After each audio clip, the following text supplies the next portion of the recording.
ഇന്ന് മനുഷ്യനുണ്ടാകുന്ന ഏറ്റവും വലിയ മുസീബത്ത് കടപ്പാടുകളെ കുറിച്ച് ബോധമില്ലായ്മ തന്നെയാണ്. അതുകൊണ്ടാണ് കടപ്പാടുകളെ ഇല്ലായ്മ ചെയ്യാൻ വേണ്ടി, കടപ്പാടുകളെ കുറിച്ച് ബോധമില്ലാത്തൊരു സമൂഹത്തെ വാർത്തെടുക്കാൻ വേണ്ടി, മറ്റുള്ളവരോടുള്ള ബാധ്യതകളെ കുറിച്ച് ഓർമ്മയില്ലാത്ത മനുഷ്യനായി നാൽക്കാലികളെ പോലെ, അല്ലേ? നാൽക്കാലികൾ അങ്ങനെയാണല്ലോ. ചെറിയ പശുവിന്റെ കുട്ടി അല്ലെങ്കിൽ അതുപോലെയുള്ള ഏതെങ്കിലും ജീവികൾ കുട്ടിക്കാലത്ത് ആ തള്ള കുട്ടിയോട് കാണിക്കുന്ന താല്പര്യവും സ്നേഹവും ഒരിക്കലും വലുതായാൽ കാണിക്കുകയില്ല. വലുതായ പിന്നെ രണ്ടാളും കൊമ്പ് ഓർക്കല, രണ്ടാളും പിന്നെ അച്ഛനാണ് അല്ലെങ്കിൽ അമ്മയാണ് എന്നൊരു ബോധത്തോടു കൂടെ രണ്ടാക്കും പിന്നെ ജീവിതം ഇല്ല. അല്ലേ? അങ്ങനെയല്ലേ? അല്ലേ? നിങ്ങളുടെ നാട്ടിലൊക്കെ എത്ര പ്രായമായാലും ഭയങ്കര കടപ്പാട്, തള്ളനോടുള്ള പൂച്ചനെ, തള്ളനോട് ഭയങ്കര കടപ്പാടുള്ള നായനെ, തള്ളനോട് ഭയങ്കര കടപ്പാടുള്ള അങ്ങനെയുള്ള ജീവികൾ നിങ്ങൾ കണ്ടിട്ടുണ്ടോ? ഉണ്ടോ? അമ്മേന്ന് വിളിച്ചിട്ട് വീട്ടിലേക്ക് ഓടി വരുന്ന പശുവിന്റെ കുട്ടിയെ കണ്ടോ നിങ്ങൾ? കുട്ടി ഉണ്ടാകും. പശുവിന്റെ കുട്ടി വലുതായാൽ വേറെ കുറെ ആളുകൾ ഉണ്ടാവും അതിനെ ബഹുമാനിക്കാൻ. അതിനെ കുറിച്ചല്ല ഞാൻ പറഞ്ഞത്. സ്വന്തം അമ്മക്ക് പോലും ആ ബഹുമാനം ഉണ്ടാകൂല എന്ന് ഞാൻ പറഞ്ഞത്. ഏതോ ചിന്തയില്ലാത്ത ആളുകളൊക്കെ ബഹുമാനിക്കുമെന്ന് എനിക്കറിയില്ല. സ്വന്തം അമ്മക്ക് പോലും ആ കുട്ടി വലുതായി പോയാൽ ഇതെന്റെ കുട്ടിയാണോ എന്ന് പറയാൻ പോലും ചിലപ്പോൾ ഓർമ്മ ഉണ്ടാകുമോ എന്നറിയില്ല. ഞാൻ പിന്നെ അക്കൂട്ടത്തിൽ പെടാത്തത് കൊണ്ട് അനുഭവിച്ചുള്ള പരിചയമില്ല. നമ്മൾ വിലയിരുത്തുന്നത് അങ്ങനെയാണ്. സ്വന്തം കുട്ടിയെ കുട്ടിയായി കണ്ട്, അമ്മനെ അമ്മയായി കണ്ട്, അച്ഛനെ അച്ഛനായി കണ്ട്, പരസ്പരം അച്ഛനെ നൽകേണ്ട ബഹുമാനം നൽകുന്ന ഒരു പോത്ത്, അമ്മക്ക് നൽകേണ്ട ബഹുമാനം നൽകുന്ന ഒരു കാള, പശു, അങ്ങനെയുള്ള ജീവികളൊക്കെ നിങ്ങൾ കണ്ടിട്ടുണ്ടോ? ഇല്ല. നാൽക്കാലികളെ നമ്മൾ അങ്ങനെയല്ല പലപ്പോഴും വിലയിരുത്തിയിരിക്കുന്നത്.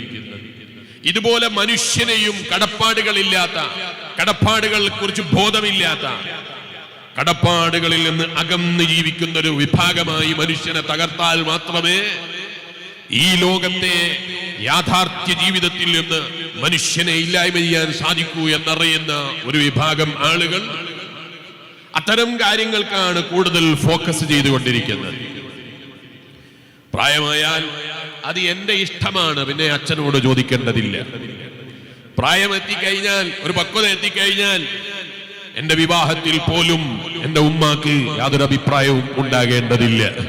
അല്ലെ? അങ്ങനെയല്ലേ? പുതിയ ജനറേഷൻ അങ്ങനെയാണ്.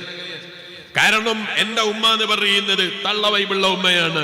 ആ ഉമ്മാക്ക് എന്നെ മനസ്സിലാക്കാൻ പറ്റൂല. ആരായി പറയുന്നത്? ആരാണ് ഈ പറയുന്നത്?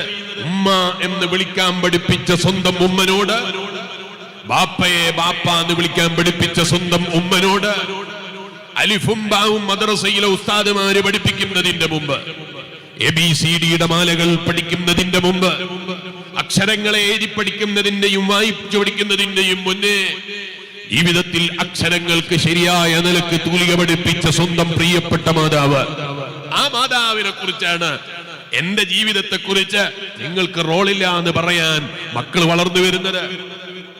നിങ്ങൾക്കതിൽ റോളില്ല, എന്റെ ഇഷ്ടം, അത് എനിക്ക് ഇഷ്ടപ്പെട്ടവന്റെ കൂടെ ഞാൻ പോകും, അത് പെണ്ണാകട്ടെ ആണാകട്ടെ എന്ന് പറയുന്ന വിഭാഗത്തെ വളർത്തിയെടുക്കാനാണ് ഇന്ന് ഒരു വിഭാഗം ആളുകൾ പ്രയത്നിച്ചുകൊണ്ടിരിക്കുന്നത്. അല്ലേ? നിങ്ങളെ നാട്ടിലൊന്നും അങ്ങനെ ഇല്ലാന്ന് ഞാനങ്ങ് വിചാരിക്കാം. എനിക്ക് ഒന്നുമില്ലല്ലോ. അല്ലേ? നമ്മളങ്ങനല്ലേ വിചാരിക്കേണ്ടത്. വയൽ പറയുന്ന സ്ഥലത്തുള്ള എല്ലാവരും നല്ലവരാണ് എന്നാ ഞാൻ വിചാരിക്കുന്നത്. അള്ളാഹു അങ്ങനെ ആക്കി തരട്ടെ. ആമീൻ പറയാൻ ഒരു ചിലവില്ല, ധൈര്യത്തെ പറഞ്ഞോളി. അതുകൊണ്ട് നമ്മൾ നന്നായാലോ? അള്ളാഹു നമ്മളെല്ലാവരെയും നന്നാക്കി തരട്ടെ. അല്ലെ? നിങ്ങൾ ആലോചിച്ചു നോക്ക്. ഇന്നത്തെ പുതിയ തലമുറ എന്ന് പറയുന്നത് കടപ്പാടുകളിൽ നിന്ന് അകന്നു ജീവിക്കാൻ വേണ്ടി താല്പര്യപ്പെടുന്ന ഒരു സമൂഹമാണ്.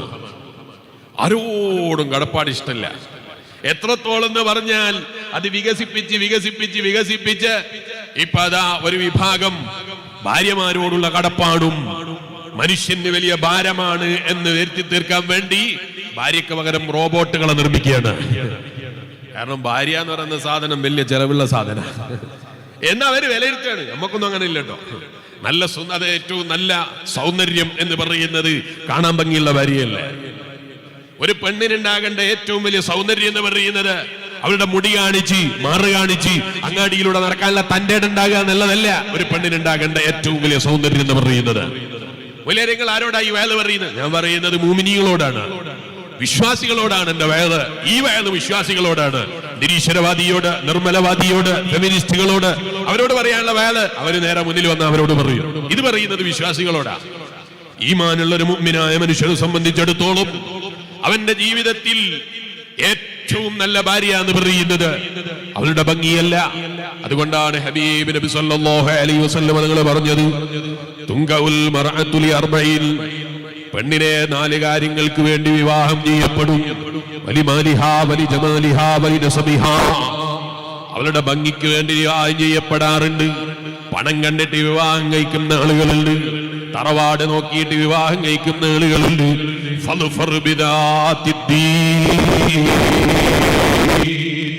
ഈ പറയുന്ന എല്ലാ ക്വാളിറ്റിയിലും നിങ്ങൾ പരിഗണന നൽകേണ്ട ഏറ്റവും വലിയ ക്വാളിറ്റി എന്താണ് എന്നറിയുമോ? പണത്തിലാണോ നിങ്ങൾ ക്വാളിറ്റി കൽപ്പിക്കേണ്ടത്? അല്ല. ഭംഗിയിലാണോ നിങ്ങൾ ക്വാളിറ്റി കൽപ്പിക്കേണ്ടത്? അല്ല. നസബിലാണോ നിങ്ങൾ ക്വാളിറ്റി കൽപ്പിക്കേണ്ടത്? അല്ല. അത് നോക്കണ്ട എന്നല്ല, അതിലേറ്റവും ക്വാളിറ്റി ഉണ്ടാകേണ്ടത് എവിടെയാണ് എന്നറിയുമോ? നല്ല ദീനുള്ള പെണ്ണിനെ നോക്കിയിട്ട് നീ വിവാഹം കഴിച്ചു. അഷ്റഫുൽ വറാ മുഹമ്മദുർ റസൂലുള്ളാഹി സ്വല്ലല്ലാഹു അലൈഹി വസല്ലം. കാസർഗോഡ് ജില്ലയിലെ പ്രിയപ്പെട്ട കൂട്ടുകാരായ എന്റെ പ്രിയപ്പെട്ട മുഅ്മിനീങ്ങളോട്, ന്യൂ ജനറേഷനിലെ എന്റെ കൂട്ടുകാരോട്, ഞാനും നിങ്ങളുടെ ഒരു കൂട്ടുകാരനാണ്. കുറെ വയസ്സൊന്നുമില്ല, ഞാനും ഒരു ന്യൂ ജനറേഷനിൽ പെട്ട ആളാ. ചില ആളുകൾക്ക് കൂട്ടാൻ ചിലപ്പോൾ മടിയായിരിക്കും അല്ലേ? നിങ്ങളെ ആളെ കൂടെ വേണ്ടാന്നൊക്കെ പറയും. നിങ്ങൾ എന്ത് പറഞ്ഞിട്ടും കാര്യമില്ല. ന്യൂ ജനറേഷൻ ജനിക്കുന്ന കാലത്ത് ജനിച്ച ഒരാളാണ് ഞാൻ. അത് നമ്മൾ തീരുമാനിക്കുന്നതൊന്നുമല്ല. ആണോ?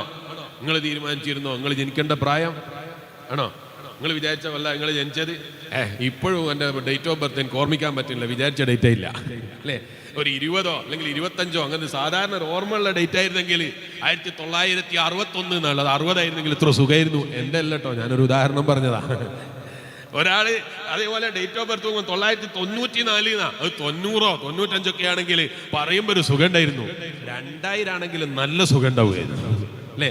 2000 ജനിച്ചു അങ്ങനെ ഉണ്ടല്ലോ. ഇപ്പൊ അങ്ങനെയല്ലോ, 20-02-2000 എന്ന് ഡേറ്റ് ഓഫ് ബർത്ത് എഴുതുന്ന ആളുകൾക്ക് നല്ല സുഖം ഉണ്ടാവും. അല്ലെങ്കിൽ 02-02-2000 എന്നൊക്കെ എഴുതാൻ ഭയങ്കര ഇഷ്ടമായിരുന്നു. എന്ത് ചെയ്യാനാ, നമ്മൾ തീരുമാനിച്ചിട്ടല്ലല്ലോ ലോകത്തേക്ക് വന്നത്.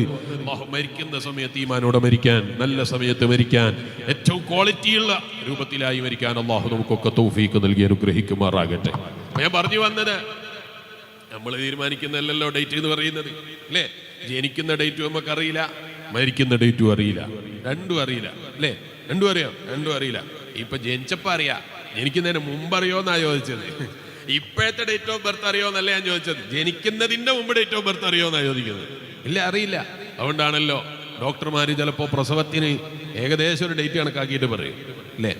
ചിലപ്പോ അതിന്റെ ഒരു മാസം മുന്നേ പ്രസവിക്കും, ചിലപ്പോ ചില ആളുകൾ ഒരു മാസം കഴിഞ്ഞിട്ട് പ്രസവിക്കും. ഇനി അതിന്റെ പേരിൽ തർക്കിക്കാൻ വേണ്ട. 4 കൊല്ലത്തിലോ 2 കൊല്ലത്തിലോ 3 കൊല്ലത്തിലോ എപ്പോഴോ പ്രസവിക്കും, എപ്പോഴായാലും ഇല്ല. ഇനി അതിന്റെ പേരിൽ വിവാദം ഉണ്ടാക്കാൻ വരണ്ട. എപ്പോ പ്രസവിച്ചാൽ എന്താ ഇവിടെ? അതിന്റെ പേരിൽ ഇപ്പോൾ കുഴപ്പമുണ്ടാക്കാൻ നടക്കുക. ഇപ്പൊ കുറെ ആളുകൾ അവന് പ്രസവിക്കുമ്പോൾ എത്ര കാലം വയറ്റിക്കിടക്കും, ശാസ്ത്രത്തിന്റെ പേരിൽ പരസ്പരം അടിയാണ്. ചിലപ്പോൾ മുഅ്മിനീങ്ങളുടേതായ വിശ്വാസം ഉണ്ടാകും. അതിനെന്തിനാണ് വേറെ ആളുകൾ കുറെ ആളുകൾക്ക് പനിക്കുന്നത് എന്നാണ് എനിക്ക് മനസ്സിലാകാത്തത്. വിശ്വാസികളുടെ വിശ്വാസമായിട്ട് അവരിങ്ങനെ പോകുമ്പോൾ കുറെ ആൾക്ക് പനിക്കുകയാണ്. ലോകത്തിന്റെ പോക്ക് എങ്ങോട്ടാണെന്ന് എനിക്ക് മനസ്സിലാകുന്നില്ല. ഇസ്ലാം എന്ന് പറയുന്നത് ഇന്നും ഇന്നലെയും തുടങ്ങിയൊരു മതമല്ല, 1400 കൊല്ലം മുമ്പ് തുടങ്ങിയ മതാണോ? അല്ല. ഇസ്ലാം എന്ന് പറയുന്നത് ലോകത്തെ ആദ്യത്തെ മനുഷ്യൻ നബിയുല്ലാഹി ആദം അലൈഹിസ്സലാം, ഒന്നാമത്തെ മനുഷ്യൻ മുസ്ലിമാണ്. ഇത് മുസ്ലിമിന്റെ വിശ്വാസമാണ് കേട്ടോ. ഇനി ഏതെങ്കിലും ആളുകള് ഞങ്ങളെ അച്ചാച്ചൻ കൊരങ്ങനാണ് എന്ന് വിശ്വസിക്കേണ്ട, അവരെ വിശ്വാസത്തെ കുറിച്ച് ഇവിടെ ചർച്ചയില്ല. അവർക്ക് അച്ചാച്ചന്റെ വിശ്വാസമായിട്ടും അച്ചാച്ചന്റെ വിശ്വാസങ്ങളുമായിട്ട് ജീവിക്കാം. ഇവിടെ തർക്കമില്ലായിരിക്കും. ആ കൊരങ്ങന്റെ വിശ്വാസം അനുസരിച്ച് ജീവിക്കുന്നവരുണ്ടോ? അവർക്ക് കൊരങ്ങനായിട്ടോ മനുഷ്യനായിട്ടോ, ഇനി മനുഷ്യക്കൊരങ്ങനായിട്ടോ അല്ല കൊരങ്ങന്റെ കുട്ടിയായിട്ടോ അല്ലെ, എങ്ങനെ വേണമെങ്കിലും ജീവിക്കാം. നമ്മൾ ആരോടും ചോദിക്കാൻ പോകുന്നില്ല എന്റെ അച്ഛന്റെ അച്ഛൻ കൊരങ്ങനല്ലേ എന്ന് നമ്മൾ ആരോടും ഇതുവരെ ചോദിച്ചിട്ടില്ല. ചോദിച്ചോ? അവന്റെ വിശ്വാസം അനുസരിച്ച് അവൻ പോകട്ടെ എന്ന് വിചാരിക്കുക എന്നല്ലാതെ മുസ്ലിമീങ്ങൾ ആരെങ്കിലും അതിന്റെ പേരിൽ ഏതെങ്കിലും ഒരു മതക്കാരനെ നീ കൊരങ്ങന്റെ മോനല്ലേ എന്ന് വിളിച്ചോ? ഏതെങ്കിലും ദേഷ്യം പിടിച്ചിട്ട് ഏതോ മുസ്ലിം നാമധാരി വിളിച്ചോ എന്നല്ലോ ഞാൻ ചോദിച്ചത്. അത് പരസ്പരം അടികൂടുമ്പോൾ ചിലപ്പോൾ കൊരങ്ങന്റെ മോനെ എന്ന് വിളിക്കും, ചിലപ്പോൾ വേറെ എന്തോന്റെ മോനെ എന്ന് വിളിക്കും. അതൊക്കെ വേറെ വിഷയമാണ്. അതിനെക്കുറിച്ചല്ലേ ഞാൻ പറഞ്ഞത്. ഇസ്ലാം അങ്ങനെ ഒരു കാഴ്ചപ്പാട് പറഞ്ഞിട്ടില്ല എന്ന് ഞാൻ പറയുന്നത്. സ്ഥാനത്ത് മുസ്ലിമിന്റെ വിശ്വാസം ആദ്യത്തെ മനുഷ്യൻ തന്നെ മുസ്ലിമാണ് എന്നാണ് നമ്മളെ വിശ്വാസം. അതാണ്. എന്തേ അതിന് വേറെ തന്നെ സ്വാതന്ത്ര്യത്തിന് വേണ്ടി സമരം ചെയ്യേണ്ടി വരുമോ? ഇനി നമുക്ക് നമ്മളെ ഇഷ്ടാനുസരണം വിശ്വസിക്കാനുള്ള സ്വാതന്ത്ര്യം തന്നെയല്ലേ ഇവിടെ കിട്ടിയത്. ആ വിശ്വാസം ഒരു മുസ്ലിമിന് വിശ്വസിക്കാനുള്ള അധികാരമില്ലേ? ഇരിക്കട്ടെ, ഞാനിപ്പോ അതിലേക്ക് വിശദമായി കിടക്കുന്നില്ല. മഹാനായ നബിയുല്ലാഹി ആദം അലാ നബിയിനാ അലൈഹിസ്സലാം, ആ ആദം നബി അലൈഹിസ്സലാമിന്റെ കാലം മുതൽ ഇന്നത്തെ ദിവസം വരെ എല്ലാ മനുഷ്യരും, ആ മനുഷ്യരുടെ കൂട്ടത്തിൽ ഈമാനിന്റെ വെളിച്ചം ലഭിച്ച സർവ്വ മുഅ്മിനീങ്ങളും വിശ്വസിക്കുന്ന വിശ്വാസമാണ് ഇസ്ലാം എന്ന് പറയുന്നത്. അപ്പൊ പിന്നെ നബി സല്ലല്ലാഹു അലൈഹി വസല്ലമ തങ്ങളുടെ ഡ്യൂട്ടി എന്തായിരുന്നു? അതുകൊണ്ടല്ലേ നിങ്ങൾ നോക്കി, നബി സല്ലല്ലാഹു അലൈഹി വസല്ലമ തങ്ങൾ വന്ന് തൊട്ട മുമ്പുള്ള പ്രവാചകനാണ് മഹാനായ നബിയുല്ലാഹി ഈസാ അലാ നബിയിനാ അലൈഹിസ്സലാം. ഈസാ നബി അലൈഹിസ്സലാമിനെ മുഹമ്മദ് നബി സല്ലല്ലാഹു അലൈഹി വസല്ലം തെറി വിളിച്ചോ ഇല്ല, കുറ്റം പറഞ്ഞോ ഇല്ല, ഇകഴ്ത്തിയോ ഇല്ല. മറിച്ച് എന്താ പറഞ്ഞത്? പ്രവാചകനാണെന്ന് അംഗീകരിക്കണം എന്നാ പറഞ്ഞത്. അല്ലേ? എത്ര മുഅ്മിനീങ്ങളുണ്ട് എന്റെ മജ്ലിസിൽ? നിങ്ങളൊക്കെ ഈസാ നബി അലൈഹി സ്വലാമിനെ പ്രവാചകനായി അംഗീകരിച്ചിട്ടില്ലേ? ഉണ്ട്. മൂസാ നബി അലൈഹി സ്വലാമിനെ കേട്ടിട്ടില്ലേ നിങ്ങൾ? യഹൂദികൾ മൂസ എന്നുള്ളത് മോശാന്നോ എന്തോ മറ്റോ വിളിക്കട്ടെ. മഹാനായ നബിയുല്ലാഹി മൂസ, കലീമുല്ലാഹി മൂസ അലാ നബിയിനാ അലൈഹിസ്സലാം. അവിടുത്തെ പേര് കേൾക്കുന്ന ഈ മുഅ്മിനീകളാകുന്ന മുഅ്മിനീങ്ങളും മുഴുവനും പ്രാർത്ഥന നടത്തി. എന്തിനാ പ്രാർത്ഥന നടത്തിയത്? എല്ലാ അഭിവാദ്യങ്ങളും രക്ഷയും അങ്ങേക്കുണ്ടാകട്ടെ എന്ന അഭിവാദ്യമാണ് മുഅ്മിനീങ്ങൾ ഇന്ന് പ്രാർത്ഥിച്ചുകൊണ്ടിരിക്കുന്നത്, അവിടുത്തെ ബഹുമാനിച്ചുകൊണ്ട് പറഞ്ഞുകൊണ്ടിരിക്കുന്നത്. ഇനി നിങ്ങൾ അങ്ങനെ പിറകോട്ട് നോക്കിയാൽ എല്ലാ അമ്പിയാക്കളും, എന്തിലധികം പറയാനാണ് യഹൂദികളും നസ്റാനികളും ആഗ്രഹിച്ച് പറഞ്ഞല്ലോ, അന്നഹു ഫീ മില്ലത്തിനാ. മഹാനായ നബിയുല്ലാഹി ഖലീലുല്ലാഹി ഇബ്രാഹിം അലാ നബിയിനാ അലൈഹിസ്സലാം അവിടുന്ന് ഞങ്ങളെ കൂട്ടത്തിൽപ്പെട്ട ആളാണ് എന്ന് പറയാ യഹൂദികൾ താല്പര്യപ്പെട്ടില്ലേ? നസ്റാനികൾ താല്പര്യപ്പെട്ടില്ലേ? അങ്ങനെ എല്ലാവരും താല്പര്യപ്പെട്ട് പറഞ്ഞ ഇബ്രാഹിം നബി അലൈഹിസ്സലാം പോലും മുസ്ലിമാണെന്ന വിഷയത്തിൽ തർക്കമില്ല. ആ ഇബ്രാഹിം നബി അലൈഹിസ്സലാമിനെ ബഹുമാനിക്കാനാണ്, ആദരിക്കാനാണ്, അല്ല അബുൽ അംബിയാ എന്ന ഏറ്റവും വലിയ ബഹുമാനമുള്ള സ്ഥാനം നൽകുകയാണ് ലോകത്തിന്റെ മുഴുവനും ഗുരുവായ നബി അഷ്റഫുൽ വറാ മുഹമ്മദുർ റസൂലുള്ളാഹി സല്ലല്ലാഹു അലൈഹി വസല്ലം. ഒരു മുഅ്മിനായ മനുഷ്യന്റെ വിശ്വാസം എന്ന് പറയുന്നത് ഇന്നും ഇന്നലെയും ഉണ്ടായത് അല്ല, ലോകത്തിന്റെ തുടക്കം മുതലേ ഉണ്ടായതാണ്. ആ ലോകത്തിന്റെ ഉൽപ്പത്തി മുതൽ ഇന്ന് വരെ വിശ്വസിച്ച് വരുന്ന വിശ്വാസത്തെ ഏതെങ്കിലും ഒരാളുകൾ 4 ടെക്നോളജിയുടെ ഐഡിയ കണ്ടുപിടിക്കുമ്പോ, അല്ലെങ്കിൽ 4 ലൈന് വൈഫൈൻ്റെത് പോകുമ്പോ, അല്ലെങ്കിൽ ഇന്റർനെറ്റിന്റെ 4 റേഞ്ചിന്റെ കട്ട മൊബൈലിലേക്ക് വരുമ്പോഴേക്ക് ഇവരെയൊക്കെ തള്ളിക്കളയാൻ മാത്രം ചുരുങ്ങിയ ഈമാനിന്റെ ഉടമസ്ഥരായി ലോകത്ത് മുഅ്മിനീങ്ങളില്ല. അപ്പൊ പിന്നെ മൊയ്ലിയാരെ അങ്ങനെ കുറെ ആളുകളുണ്ടല്ലോ ഇപ്പൊ സോഷ്യൽ മീഡിയയിൽ. പേര് ചോദിച്ചു നോക്കുമ്പോൾ ഭയങ്കര പേരാ, അല്ലേ? പേര് ചോദിച്ചു നോക്കുമ്പോൾ ഭയങ്കര മുസ്ലിമിന്റെ പേരാണ്. ഒരു വിശ്വാസമില്ല എന്ന് മാത്രമല്ല, നബി സല്ലല്ലാഹു അലൈഹി വസല്ലം അതുങ്ങളെ പച്ചയായിട്ട് തെറി വിളിക്കുകയാണല്ലോ അവര്. എന്തേ അവർക്ക് പറ്റിപ്പോയത്? അവർക്കൊന്നും പറ്റിയിട്ടില്ല. അവർക്ക് പറ്റിയത് അവർ ദുനിയാവിനെ സ്നേഹിച്ചിട്ട് തൽക്കാലം അങ്ങനെ പൈസ ഇട്ടണമെന്ന് വിചാരിച്ചു പോയി. അള്ളാഹു അവർക്ക് ഹിദായത്തിന്റെ വെളിച്ചം കൊടുക്കട്ടെ. പൈസ ഉണ്ടാക്കാൻ എന്തെല്ലാം വഴിയുണ്ട്, അല്ലേ? പൈസ ഉണ്ടാക്കാൻ എന്തെല്ലാം വഴിയുണ്ട്. അള്ളാഹിനെ തെറി വിളിച്ചിട്ട് വേണോ പൈസ ഉണ്ടാക്കാൻ? അങ്ങനെ ഉണ്ടല്ലോ. അപ്പൊ നമുക്ക് ചില ആളുകൾക്ക് തോന്നും, എന്താണ് പറയുന്നത്, അങ്ങനെയൊക്കെ മുഅ്മിനീങ്ങളുടെ കൂട്ടത്തിൽ ആളുകളായി മാറുമോ? നിങ്ങൾ കാണുന്നില്ലേ ചില ആളുകളെ പ്രസവിച്ച ഉമ്മാനെ തെറി വിളിക്കുന്ന ചില ആളുകളെ കാണുന്നില്ലേ നിങ്ങൾ? എല്ലാവർക്കും സംശയമില്ലല്ലോ. പടച്ചറപ്പ് പഠിച്ചതാണോ എന്നല്ലേ എനിക്ക് സംശയമുള്ളൂ. ഓനാരോ പ്രസവിച്ചൊരു ഉമ്മ ഉണ്ട് എന്നുള്ള എല്ലാവർക്കും വിശ്വാസക്കുറവില്ലല്ലോ. അതിനിവിടെ ഖുർആൻ ഓതണ്ടില്ലല്ലോ, ഹദീസ് ഓതണ്ടില്ലല്ലോ. ആ സ്വന്തം ഉമ്മ, മോനെ നിന്നെ 9 മാസം ഞാൻ വയറ്റിൽ കിടത്തിയിട്ട് എത്രയാ കഷ്ടപ്പെട്ടത് എന്ന് ചോദിക്കുമ്പോ ഉമ്മാനോട് ഒരു ഉളുപ്പില്ലാതെ നാണമില്ലാതെ മുഖത്ത് നോക്കിയിട്ട് ആ അമ്മനോട് ചോദിക്കുകയാണ് ചില കുട്ടികള്. 9 മാസം വയറ്റിൽ കിടക്കാൻ നിങ്ങളോ പ്രയാസപ്പെട്ടത്, ഞാനോ പ്രയാസപ്പെട്ടത്? ആരെ? മനുഷ്യനാണ് പോലും. സ്വന്തം അമ്മനോട് ചോദിക്കുകയാണ്. കേട്ടാത്തോന്നും മൂപ്പർക്ക് എന്തോ അത്യാവശ്യം ഉണ്ടായിട്ട് വയറ്റിനുള്ളിൽ പിടിച്ചു വെച്ചതാണ്, അല്ലേ? പുറത്തേക്ക് വന്നാൽ ചെലവിന് കൊടുക്കാൻ ഉണ്ടാവില്ല. സ്വന്തം തിന്നിട്ട് എങ്ങനെങ്കിലും വയറ്റിൻ്റെ ഉള്ളത് ഞാൻ തന്നെ തിന്നാ മതി എന്ന് പറഞ്ഞ് ഉമ്മ പിടിച്ചു വെച്ചതാണ് എന്ന് തോന്നും ചില അതിന്റെ വാക്ക് കേട്ടാല്. സ്വന്തം ഉമ്മനോട് ചോദിക്കുകയാണ്, 9 മാസം വയറ്റിൽ കിടക്കാൻ നിങ്ങളാ പ്രയാസപ്പെട്ട്, ഞാനല്ലേ? അതിൻ്റെ ഉള്ളിൽ കറണ്ട് ഉണ്ടായിട്ടില്ല, അതിൻ്റെ ഉള്ളിൽ JCB ഉണ്ടായിട്ടില്ല, അതിൻ്റെ ഉള്ളിൽ കാർ ഉണ്ടായിട്ടില്ല, ഫ്ലൈറ്റ് ഉണ്ടായിട്ടില്ല, എന്തെല്ലാം സ്വപ്നങ്ങൾ ഉണ്ടായിരുന്നു ഉമ്മ എനിക്ക്. 9 മാസം ഞാൻ ആ വയറ്റിന്റെ ഉള്ളിൽ കിടക്കുമ്പോൾ ഇരുട്ടറയിൽ പിടിച്ചു കിടത്തിയത് നിങ്ങളാണ് അല്ലേ എന്ന് പറഞ്ഞിട്ട് അതുപോലെയുള്ള വിശ്വാസവുമായി ജീവിച്ചിട്ട് സ്വന്തം ഉമ്മാനെ കള്ളി പറയുന്നതിനും കൊല്ലുന്നതിനും ഭീഷണിപ്പെടുത്തുന്നതിനും സ്വന്തം അമ്മക്കെതിരെ ശബ്ദിക്കുന്നതിനും സംസാരിക്കുന്നതിനും മടിയില്ലാത്ത മനുഷ്യനെ ലോകത്ത് കാണുന്നുണ്ടോ? എന്നാ പിന്നെ പടച്ചവനെയും തള്ളുന്നു എന്ന് പറയുമ്പോ നമ്മൾ ഭയപ്പെടേണ്ടതില്ല. പടച്ചവനെ അംഗീകരിക്കണമെങ്കിൽ അത് അല്ലാഹു തആല പ്രത്യേകമായ ഒരു തൗഫീഖ് നൽകണം. അതുകൊണ്ട് ആ ഹബീബ് നബി സല്ലല്ലാഹു അലൈഹി വസല്ലമ തങ്ങളോട് അല്ലാഹുവിന്റെ ഖുർആൻ പറഞ്ഞത്, ഖുർആൻ എടുത്തു പറയാണ്, ഇന്നക ലാ തഹ്ദീ മൻ അഹ്ബബ്ത. ഓ ഹബീബായ നബിയേ, അങ്ങ് ആഗ്രഹിക്കുന്നവരെ നോക്കിയിട്ട് അങ്ങ് ഹിദായത്തിലാക്കാന്ന് വിചാരിച്ചാൽ അങ്ങ് ഹിദായത്തിന്റെ വെളിച്ചം കൊടുക്കുന്നവരല്ല നബിയേ, അങ്ങ് അതിന്റെ കാരണക്കാരനാണ്. പക്ഷേ ഹിദായത്തിന്റെ വെളിച്ചം യഥാർത്ഥത്തിൽ കൊടുക്കുന്നവനാരാ? ലോകത്തിന്റെ മുഴുവനും അധിപനായ അല്ലാഹ്. യഹ്ദീ മൻ യശാ, അവൻ ഉദ്ദേശിക്കുന്നവർക്ക് ഹിദായത്തിന്റെ വെളിച്ചം കൊടുക്കുമെന്ന് അല്ലാഹുവിന്റെ ഖുർആൻ. അതുകൊണ്ട് ആ ഖുർആൻ മറ്റൊരിടത്ത് പറഞ്ഞത് യുളില്ലു ബി കസീറാ വയഹ്ദീ ബിഹി കസീറാ വമാ യുളില്ലു ബി ഇല്ലൽ ഫാസിഖീൻ. അല്ലാഹുവിന്റെ കലാമായ ഗ്രന്ഥമാണല്ലോ ഖുർആൻ. പക്ഷേ ആ ഖുർആൻ കൊണ്ട് തന്നെ യുളില്ലു ബിഹി കസീറാ, ഒരു കൂട്ടം ആളുകൾ പേച്ചുപോയി. ويضل به كثيرا ويهدي به كثيرا وما يضل به إلا الفاسقين. തമ്മാടിത്തം പിടികൂടപ്പെടുന്ന ചില ആളുകൾ, അവർക്ക് ഹിദായത്തിന്റെ വെളിച്ചം ഉണ്ടാകൂല എന്ന് അല്ലാഹുവിന്റെ ഖുർആൻ. ഹിദായത്തിന്റെ വെളിച്ചം കൊടുക്കുന്നവനാരാ? ചിലപ്പോൾ കാരണം ഖുർആനായിരിക്കാം. ഉമർ ഇബ്നുൽ ഖത്താബ് റളിയല്ലാഹു അൻഹു ഖുർആനിലൂടെയാണ് ഹബീബ് നബി മുഹമ്മദുർ റസൂലുള്ളാഹി സല്ലല്ലാഹു അലൈഹി വസല്ലം തങ്ങൾ ജീവിച്ചിരിക്കുന്ന കാലത്ത് തന്നെ അറിയുന്നത്. നബി സല്ലല്ലാഹു അലൈഹി വസല്ലം തങ്ങൾ ജീവിച്ചിരിപ്പുണ്ട്. ആ ജീവിക്കുന്ന കാലത്ത് തന്നെയും ഉമർ ഇബ്നുൽ ഖത്താബ് റളിയല്ലാഹു അൻഹു നബി സല്ലല്ലാഹു അലൈഹി വസല്ലം തങ്ങൾ അറിയുന്നത് ഖുർആനിലൂടെയാണ്. ആ ഖുർആൻ കൊണ്ട് ഹിദായത്തിലേക്ക് വരും. ഒരു പറ്റം ആളുകളോ യളില്ലു ബിഹി കസീറാ, അവർ ആ ഖുർആൻ ഓതുമ്പോൾ അവർ ഭൗതികമായ എന്തെങ്കിലും താല്പര്യങ്ങൾക്ക് വേണ്ടി ചിലപ്പോൾ ഖുർആനിന്റെ അർത്ഥത്തെ മാറ്റി പറയും. അവർക്കറിയാം അങ്ങനെയല്ല അർത്ഥം വെക്കേണ്ടത്, എന്നാലും അവർക്ക് തിരിച്ചു പറഞ്ഞാലേ ജീവിതം മുന്നോട്ട് പോവുള്ളൂ. അങ്ങനെ ജീവിക്കണം എന്ന് വിചാരിക്കുന്ന ചില ആളുകൾ അല്ലാഹു നമ്മളെ കാത്തിരക്ഷിക്കട്ടെ, നമ്മളെ പരമ്പരകൾ അല്ലാഹു കാത്തിരക്ഷിക്കട്ടെ. അല്ലെ, നിങ്ങൾ കാണുന്നില്ലേ ചില ആളുകളെ മരിച്ച വീട്ടിൽ ഖുർആൻ ഓതാൻ പാടില്ല എന്നാ അവർ പറയുന്നത്. എങ്ങനെ മരിച്ച വീട്ടിൽ ഖുർആൻ ഓതാൻ പാടില്ല? അതിന്റെ ബാത്റൂമാ മരിച്ച വീട് പറഞ്ഞാല്. ഖുർആൻ എന്ന് പറഞ്ഞാൽ എന്താ? റഹ്മത്ത് ഇറങ്ങാൻ കാരണമാകുന്ന ഏറ്റവും വലിയ അല്ലാഹു ആദരിച്ച ഗ്രന്ഥമാണ് ഖുർആൻ. അല്ലാഹുവിന്റെ കലാമാണ്.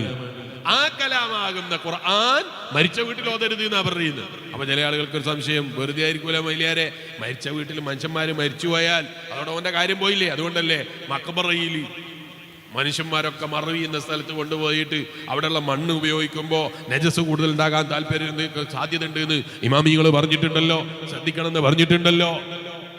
അപ്പൊ മനുഷ്യന്റെ ശരീരം നജസായത് കൊണ്ടല്ലേ മരിച്ചു കഴിഞ്ഞാൽ നജസാകൂലേ? ഇല്ല. ഷാഫി മദ്ഹബ് അനുസരിച്ച് ഒരു മുഅ്മിനായ മനുഷ്യന്റെ ശരീരം മരണത്തോടുകൂടെ നജസാവുകയില്ല. അതിനെന്താ തെളിവ്? ഷാഫി ഇമാം റളിയല്ലാഹു അൻഹു തെളിവ് പറഞ്ഞത്, വലഖദ് കറംനാ ബനി ആദം, ആദം സന്തതികളെ നമ്മൾ ബഹുമാനിച്ചിട്ടുണ്ട്, ആദം സന്തതികളെ നമ്മൾ ആദരിച്ചിട്ടുണ്ട്. ആ കാരണം കൊണ്ട് തന്നെ മനുഷ്യൻ മരിച്ചാൽ നജസാവുകയില്ല എന്നാണ് മഹാനായ ഇമാം ശാഫിഈ റളിയല്ലാഹു അൻഹുവിന്റെ പ്രബലമായ അഭിപ്രായം എന്ന് പറയുന്നത്. ഞാൻ പറഞ്ഞു വന്നത്, ഈ മരിച്ച വീട്ടിൽ മനുഷ്യൻ മരിച്ചിട്ട് നജസായി പോയത് കൊണ്ടല്ല ഖുർആൻ ഓതുന്നതിന് അവർക്ക് ബേജാറ്. പിന്നെ ആ മരിച്ച മനുഷ്യനെ അങ്ങനെ രക്ഷപ്പെടണ്ടെന്ന് വിചാരിച്ചിട്ടാ, അല്ലേ? അങ്ങനെ ഉണ്ട് ചില ആളുകൾ. അങ്ങനെ മരിച്ചാലും അസൂയ തീരാത്ത ചില ആളുകൾ. ആരും വേറൊരുത്തന്റെ ഭാഗത്തുകൊണ്ട് രക്ഷപ്പെടണ്ട, അങ്ങനെ സ്വന്തത്തിൽ ഉണ്ടാക്കിയാൽ മതി. അങ്ങനെയാണെങ്കിൽ ഹബീബ് നബി സല്ലല്ലാഹു അലൈഹി വസല്ലം തങ്ങൾ പറഞ്ഞതോ, മരിച്ചാലും നിലനിൽക്കുന്ന സമ്പത്തിന്റെ കൂട്ടത്തിൽ നബി സല്ലല്ലാഹു അലൈഹി വസല്ലം തങ്ങൾ എണ്ണിയിട്ടുണ്ട്, വലദുൻ സാലിഹുൻ യദ്ഉ ലഹു, മരിച്ചുപോയ ബാപ്പക്ക് വേണ്ടി ദുആ ചെയ്യുന്ന മക്കൾ മരിച്ചാലും ഉപകരിക്കുന്ന സമ്പത്താണെന്ന് നബി മുഹമ്മദുർ റസൂലുള്ളാഹി സല്ലല്ലാഹു അലൈഹി വസല്ലം. ആ മക്കള് ബാപ്പക്ക് വേണ്ടി പ്രാർത്ഥിക്കുന്ന ദുആക്ക് ഇജാബത്ത് ഉണ്ടെങ്കിൽ എന്റെ നാട്ടുകാർ ഇജാബത്ത് കൊടുക്കാൻ പറ്റൂലേ? നാട്ടുകാരുമായിട്ട് പഠിച്ചോനെന്തോ തെറ്റിലാണോ? അല്ല ഈ മരിച്ച ആള് നാട്ടുകാരായിട്ട് എന്തോ തെറ്റിലായതുകൊണ്ടാണോ? അങ്ങനെ ഇസ്ലാമിനെ വികലമാക്കുന്ന, ഖുർആനിനെ വികലമാക്കുന്ന, ഖുർആനിന്റെ മഅനകളെ വികലമാക്കുന്ന പുത്തൻവാദികളുമായുള്ള ബന്ധം എന്റെ വിശ്വാസികളെ തമാശക്ക് പോലും നമുക്കുണ്ടാകരുത്. അതുകൊണ്ട് മഹാനായ ഇമാം ഗസാലി റളിയല്ലാഹു അൻഹു പറഞ്ഞത്, അത്തരക്കാരുടെ കൂടെ കൂടിയാൽ നിങ്ങൾ ആഖിബത്ത് വരെ നഷ്ടപ്പെട്ടു പോകാൻ അത് കാരണമായി പോകും. അല്ലാഹു കാത്തിരക്ഷിക്കട്ടെ. ഇരിക്കട്ടെ, പറഞ്ഞു വന്നത് മറന്നുപോയോ? കടപ്പാടുകളെ കുറിച്ച് മറന്നുപോകുന്ന ലോകത്താണ് മനുഷ്യൻ ഇന്ന് ജീവിക്കുന്നത്. ആ കടപ്പാടുകളെ ഇല്ലായ്മ ചെയ്താലാണ് മനുഷ്യനെ ഇല്ലായ്മ ചെയ്യാൻ, മനുഷ്യനെ നന്മകളിൽ നിന്ന് അകറ്റിക്കളയാൻ, മനുഷ്യന്റെ മനസ്സിലുള്ള നന്മകളെ ഊരിക്കളയാൻ ഏറ്റവും എളുപ്പമാകുന്ന വഴി മനുഷ്യന്റെ ബാധ്യതകളെ കുറിച്ച് ബോധമില്ലാത്തവനാക്കി മനുഷ്യനെ വളർത്തിയെടുക്കലാണ്. മനുഷ്യനെ ആ രൂപത്തിൽ വളർത്തിയെടുക്കാൻ വേണ്ടി ശ്രമിക്കലാണ്. അതിനാണ് ഇന്നത്തെ ലോകം പരിശ്രമിച്ചു കൊണ്ടിരിക്കുന്നത്. അല്ലേ? പറഞ്ഞത് മറന്നുപോയോ? ഭാര്യനെ പൊറപ്പിക്കാൻ പറ്റാത്തവർക്ക് റോബോട്ടുകൾ വിൽക്കപ്പെടുന്ന മാർക്കറ്റുകളാണ് ഇന്നത്തെ പുതിയ മാർക്കറ്റ് എന്ന് പറയുന്നത്. അതിന്റെ ഭാര്യനെ സഹിക്കണ്ടല്ലോ. അല്ലേ? രാവിലെയും വൈകുന്നേരവും കറി എന്ന് പറയൂല, തക്കാളി എന്ന് പറയൂല, പച്ചമുളക് എന്ന് പറയൂല. കേട്ടാ തോന്നും, ചില പുരുഷന്മാരെ വർത്താനം കേട്ടാ തോന്നും പാവയും ഭാര്യ മാത്രം ആ വീട്ടിൽ നിന്ന് ഭക്ഷണം കഴിക്കല്, മൂപ്പര് വീട്ടിൽ നിന്നൊന്നും കഴിക്കില്ല. അല്ലേ? ഒരു ദിവസത്തെ കറിയിൽ തക്കാളി ഇല്ലാത്തതുകൊണ്ട് രുചി കുറഞ്ഞു പോയാൽ ഭാര്യ സഹിക്കുന്നതിനെ കുറിച്ച് ഇവനെന്തെങ്കിലും വല്ല ബോധം ഉണ്ടാവുമോ? ഒരു ബോധം ഉണ്ടാവില്ല. എന്റെ കറി ഒരിക്കലും ഗുണമുണ്ടാവില്ല എന്ന്, നീ ഉണ്ടാക്കിയ ഒന്നും രുചി ഉണ്ടാവില്ല എന്ന് പറയും. ചിലപ്പോൾ അത് പച്ചേ പറയൂല. പിന്നെ എങ്ങനെ പറയല്? ഞാൻ ഇന്നലെ രാത്രി ഒരു കറി കഴിച്ചിരുന്നു. ഏതാ കറി എന്നറിയോ? ജീവിതത്തിൽ ഇത്ര അങ്ങനെ ഒരു രുചിയുള്ള കറി എനിക്ക് കിട്ടിയില്ല. ഇതിലും വില വേറൊന്നും പറയാനില്ല ഭാര്യനോട്. ചിലപ്പോൾ അനുഭവം കൊണ്ട് പറഞ്ഞതായിരിക്കും. പക്ഷെ അനുഭവം കൊണ്ടാണെങ്കിൽ പോലും തമാശക്ക് പോലും ഭാര്യനോടൊന്ന് പറയാൻ പാടില്ല. അതോടുകൂടെ അത് ഉണ്ടാക്കി തരുന്ന കറിയും കൂടി അങ്ങ് ഇല്ലാതെയാവും. വേദന പോയാൽ കിട്ടുന്ന കറി അത് കൊല്ലത്തിൽ എപ്പോഴെങ്കിലും ഉണ്ടാവുള്ളൂ. 4 കൊല്ലത്തിലോ 5 കൊല്ലത്തിലൊക്കെ ആ ചള്ളം കേൾക്കാറ് വേദന വിളിക്കുക. അന്നത്തെ കറീൻ്റെ ബഹുമാനം പറഞ്ഞാൽ നാളെ വന്നാൽ പിന്നെ വീട്ടിൽ കറി ഉണ്ടാവൂല.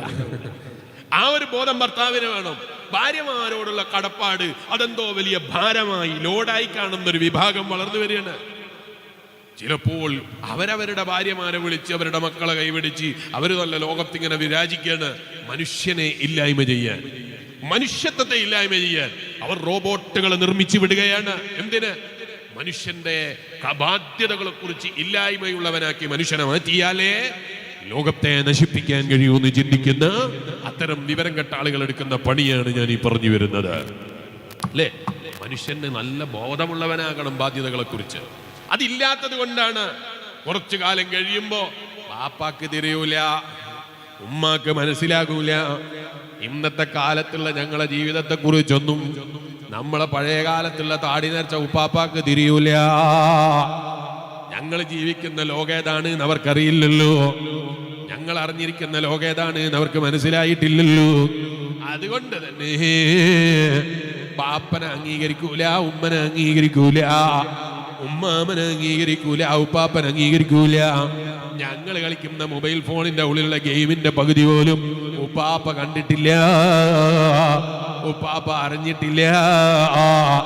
ഇങ്ങനെയൊക്കെ തുടങ്ങിയ ചില ന്യായങ്ങളെ പേരിൽ സ്വന്തം ബാപ്പമാരെ ഇകയുത്തുന്നവനായ, സ്വന്തം ഉമ്മമാരെ തള്ളുന്നവനായ, സ്വന്തം കുടുംബങ്ങളെ തള്ളുന്നവനായ, സ്വന്തം ഇഷ്ടങ്ങൾക്ക് സ്വന്തം ബാപ്പാന്റെ ഇഷ്ടങ്ങളെ പരിഗണിക്കാത്തവനായ, സ്വന്തം ഇഷ്ടങ്ങൾക്ക് സ്വന്തം ഉമ്മാന്റെ താല്പര്യങ്ങളെ പരിഗണിക്കാത്തവനായ, സ്വന്തം ഇഷ്ടങ്ങൾ വരുമ്പോൾ സ്വന്തം ഭാര്യന്റെ ഇഷ്ടങ്ങളെ പരിഗണിക്കാത്തവനായ അവന്റെ ജീവിതത്തിൽ പിന്നെ എന്ത് ബറക്കത്താണ്.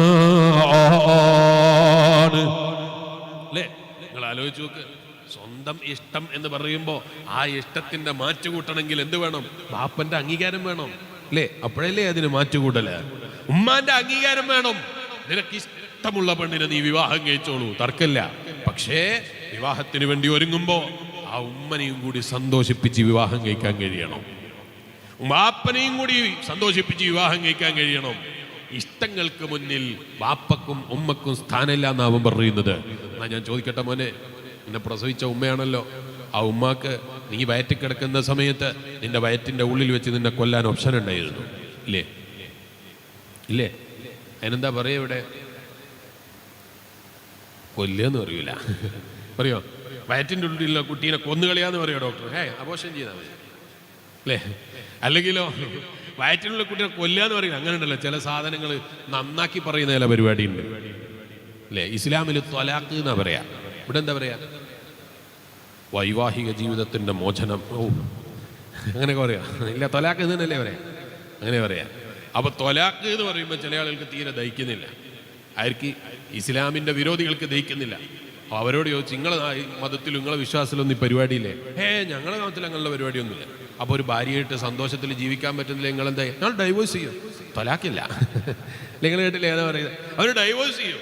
കേട്ടാ തോന്നും മുസ്ലിമികൾ മാത്രമേ ഭാര്യനെ ഒഴിവാക്കുള്ളൂ, അല്ലെങ്കിൽ മുസ്ലിമിയൊക്കെ മാത്രമുള്ള പരിപാടിയാണ് ഭാര്യനെ ഒഴിവാക്കൽ. ഭാര്യനെ ഒഴിവാക്കൽ എന്തോ പുണ്യമുള്ള കാര്യമാണെന്ന് ഇസ്ലാം പറഞ്ഞോ? എത്ര കാലമായി നിങ്ങളുടെ നാട്ടിൽ ഉറൂസ് എടുക്കുന്നത്? ഏതെങ്കിലും ഉറൂസിൽ നിങ്ങൾ കേട്ടോ തൊല്ലിക്കൂ, നിങ്ങൾ ത്വലാഖ് ചൊല്ലൂ ജനങ്ങളെ, ദഖലത്തിൽ ജന്ന, അല്ലെങ്കിൽ വദ്ഖുലുൽ ജന്ന, സ്വർഗത്തിൽ കടക്കൂ. ഇത് മാത്രം ക്ലിപ്പ് ഉണ്ടാക്കിയിട്ട് കുഴപ്പമുണ്ടാക്കരുതേ അല്ലേ? അങ്ങനെ ഉണ്ടോ? അങ്ങനെ ഒരു ഹദീസ് നിങ്ങൾ ആരും കേട്ടോ? ഹദീസ് പോട്ടെ, ഏതോ ഏതെങ്കിലും അവർ അറിവില്ല. എന്തെല്ലാം മുതൽ ഇപ്പം പ്രസംഗിക്കുന്ന ആളുകളുണ്ട്. ഒരു വിവരമില്ലാത്തവനും ഇപ്പം പ്രസംഗിക്കണ്ടല്ലോ, ഓൺലൈനിൽ കയറിയിട്ട് വലിയ ഹോജ ചെയ്യുന്നുണ്ടല്ലോ. ഓനെങ്കിലും പറഞ്ഞു അങ്ങനെ? ഒരു വിവരമില്ലാത്തവനും പറഞ്ഞോ? ഓനും പറഞ്ഞില്ല ഇസ്ലാം അങ്ങനെ പറഞ്ഞു, ഓനും പറഞ്ഞിട്ടില്ല. പിന്നെ ഇസ്ലാമിൽ ത്വലാഖുണ്ട്, ഭയങ്കര മോശം അതാണ്.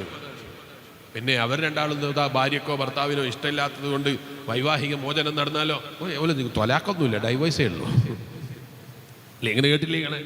അങ്ങനെ ചില വാചകങ്ങളെ നന്നാക്കിയിട്ട് ഇംഗ്ലീഷ് ആക്കിയാൽ ഒക്കെ ജായിസാവെന്ന് വിചാരിക്കുന്ന ചില സ്വഭാവക്കാരുണ്ട്. അസ്തഗ്ഫിറുല്ലാഹൽ അലീം. നിങ്ങളുടെ നാട്ടിൽ എന്താ പറയാന്ന് എനിക്കറിയില്ല. ആ നാട്ടിൽ ചന്ത നടക്കലുണ്ട്. ഇവിടെ എന്താ അതിന് പറയാ? ചന്ത തന്നെ പറയാ. എന്തായാലും പറയാ? സൂക്ക് എന്നോ? ഞാൻ എന്താ ദുബായിലല്ലേ അത് പറയുന്നത്? എന്താ പറയാ? ചന്ത തന്നെ പറയാ. ചന്ത നടക്കും. ചന്ത നടക്കുമ്പോൾ ഞാനൊക്കെ സ്കൂളിൽ പോകുന്ന സമയത്ത് എനിക്ക് ഓർമ്മയുണ്ട്, കൂടെയുള്ള കുട്ടികൾ എന്നെ ചന്തയിൽ വാപ്പ വിടൂലല്ലോ, പിന്നെ ഞാൻ പറയണ്ടില്ലല്ലോ. സ്കൂളിൽ വന്ന കുട്ടികൾ ചിലപ്പോൾ പല സാധനം കൊണ്ട് സ്കൂളിൽ വരും. എന്നിട്ട് ഇതിനെത്ര പൈസയാണെന്ന് ചോദിച്ചാൽ പറയും, ഞാൻ പൈസ ഒന്നും കൊടുത്തില്ല, ഞാനവിടെ നിഷ്കിയതാണ് എന്ന് പറയും. കട്ടതാണെന്നായി പറയുന്നത്. പക്ഷെ കട്ടതാണെന്ന് പറഞ്ഞാൽ മോശമല്ലേ? അപ്പൊ പിന്നെ എന്ത് പറയും? ഇഷ്കിയതാണ് എന്ന് പറയും. കാണാതെ ഇഷ്കിയതാണ്. അത് ഞാളെ നാട്ടിലെ ഭാഷയാണ്. ഇവിടെ എന്താ പറയാന്നറിയില്ല. ഞങ്ങളുടെ നാട്ടിൽ ഇക്കാന്ന് വിളിക്കുന്നതിന് നിങ്ങൾ ഇച്ചാന്നാ വിളിക്കല. അപ്പോഴിവിടെ ഇഷ്കി എന്നുള്ളതിന് പിഷ്കാന്നാണോ പറയാന്ന് എനിക്കറിയില്ല. മാറ്റണ്ടാവും ചിലപ്പോ. അപ്പൊ ഈ പറയുന്ന ഭാഷയിലെ മാറ്റം കൊണ്ട് സംഗതി മാറുമെന്ന് വിചാരിക്കുന്ന ചില ആളുകളുണ്ട്. അതുപോലെ നിങ്ങൾ കാണുന്നില്ലേ, ഇപ്പൊ ചില ചെറുപ്പക്കാരുണ്ട്, അവർക്കിങ്ങനെ അവരെ ബോഡിയുള്ള മസിലൊക്കെ ഇങ്ങനെ ആളുകൾ കാണണം അല്ലേ? എന്നിങ്ങനെ മസിലൊക്കെ ഇങ്ങനെ കാണിച്ച് നല്ല തന്നെ നിങ്ങൾ മസിലൊക്കെ കാണിച്ചോളി. നിങ്ങളെ മസിൽ കാണിക്കുമ്പോൾ നിങ്ങളെ കൈയിൻ്റെ ഇവിടെയുള്ള മസിൽ ഇവിടെയുള്ള മസിൽ ഒക്കെ കാണിച്ചാൽ വേണ്ടാമെന്ന് ഞാൻ പറയുന്നില്ല. പക്ഷെ ഇപ്പൊ ചില ചെറുപ്പക്കാർക്ക് അത് മാത്രം കാണിച്ചാൽ പോരാ, പിന്നെ ഔറത്തും കൂടി കാണിക്കണം. അസ്തഗ്ഫിറുല്ലാഹൽ അലീം. മുട്ടിന്റെ മേലെയുള്ള വസ്ത്രം ഇടണം. എന്നിട്ട് അത് അങ്ങാടിയിൽ ഇറങ്ങുമ്പോൾ മുസ്ലിമിനും ഇപ്പം അങ്ങനെ തോന്നുന്നുണ്ട്. നമ്മൾ അങ്ങാടിയിൽ ഇറങ്ങുമ്പോൾ മുട്ടിന്റെ മേലൊക്കെ ഉള്ളൊരു പണ്ട് കാലത്ത് ഉപ്പാപ്പാരും മുണ്ടിൻ്റെ അടിയിൽ കൊടുക്കുന്ന ഒരു സാധനമില്ലേ? അതിന് പേര് ഞാൻ പറയില്ല, ലഘൂകരിച്ചില്ലേ? പണ്ട് കാലത്ത് നമ്മൾ ഉപ്പാപ്പാരും മുണ്ടിൻ്റെ അടിയിൽ കൊടുത്ത സാധനമാണേ. അവർ പൈസ വെക്കാനും ഇതാക്കാനൊക്കെ ഉപയോഗിക്കുന്ന ഒരു സാധനം മുണ്ടിൻ്റെ അടിയിൽ കൊടുക്കുന്നത്. മുട്ടിന്റെ മേലെ വരെ അതിന് വെൽപ്പുണ്ടാവുള്ളൂ. ആ സാധനം ഇപ്പൊ ചില ചെറുപ്പക്കാർക്ക് അടിയിൽ അതിന്റെ മേലൊന്നും ഉണ്ടാവില്ല. അത് വിട്ടിട്ട് ഇങ്ങനെ അങ്ങാടിയിൽ ഇറങ്ങിയാൽ ഞാൻ ഭയങ്കര ഇംഗ്ലീഷുകാരനാണ് എന്നുള്ള തോന്നല. എന്താ ഇംഗ്ലീഷുകാരന് വലിയ ബഹുമാനം ഉണ്ടോ? ഇപ്പൊ ചില ആളുകൾക്ക് അങ്ങനെ തോന്നല. ഇംഗ്ലീഷുകാർ എന്ന് പറഞ്ഞാൽ വലിയ ബഹുമാനമാണ്. ഇംഗ്ലീഷുകാരെല്ലാവരും മോശക്കാരാണ് എന്നൊന്നല്ല കേട്ടോ ഞാൻ പറയുന്നത്. ഇംഗ്ലീഷുകാർക്ക് അങ്ങനെ പ്രത്യേകിച്ച് എന്തോ ബഹുമാനമാണ്. എന്തോ ബഹുമാനം ഇംഗ്ലീഷുകാരനുള്ളത്? അമേരിക്കക്കാരൻ ഇംഗ്ലീഷിൽ എഴുതി വെച്ചൊരു പുസ്തകത്തിന്റെ പേര് കേൾക്കണോ നിങ്ങൾക്ക്? Fatherless America. എന്താ അതിന്റെ അർത്ഥം എന്നറിയാം? തന്തയില്ലാത്ത അമേരിക്ക. എന്നോട് ദേഷ്യം പിടിക്കേണ്ട. ഏതോ അമേരിക്കൻ ഇഷ്ടപ്പെടുന്ന ഏതെങ്കിലും ഫുട്ബോൾ താരങ്ങളൊക്കെ ഇഷ്ടപ്പെടുന്ന ആരുണ്ട്, കല്ലെടുത്തെറിയൊന്നും വേണ്ട. ഞാൻ എഴുതിയല്ല, ഒരു അമേരിക്കക്കാരൻ എഴുതി വെച്ച പുസ്തകത്തിന്റെ പേരാ ഫാദർലെസ് അമേരിക്ക, തന്തയില്ലാത്ത അമേരിക്ക. എന്തിനാ എഴുതിയത് എന്നറിയോ? അച്ഛന്മാരെ പേര് വെച്ചിട്ട് പല ആളുകൾക്ക് അച്ഛന്മാരെ പേര് കിട്ടുന്നില്ല. അമ്മേന്റെ പേരുണ്ട്, അച്ഛന്റെ പേരില്ല. അച്ഛനോട് പോയി മരിച്ചുപോയോ? മരിച്ചുപോയതൊന്നുമല്ല, അറിയില്ല ഏത് ചങ്ങായിന്റെ കൂടെ ഉണ്ടായപ്പോഴാണ് ഉണ്ടായതെന്ന് അറിയില്ല. അതിന്റെ പേരിൽ വന്ന സഹിക്കാൻ പറ്റാത്തതുകൊണ്ട് ഒരു അമേരിക്കക്കാരൻ എഴുതിയ പുസ്തകത്തിന്റെ പേരാ ഫാദർലെസ് അമേരിക്ക എന്ന് പറയുന്നത്. തന്തയില്ലാത്ത അമേരിക്ക. ഇതാണോ ഇംഗ്ലീഷുകാരന്റെ വലിയ ബഹുമാനം?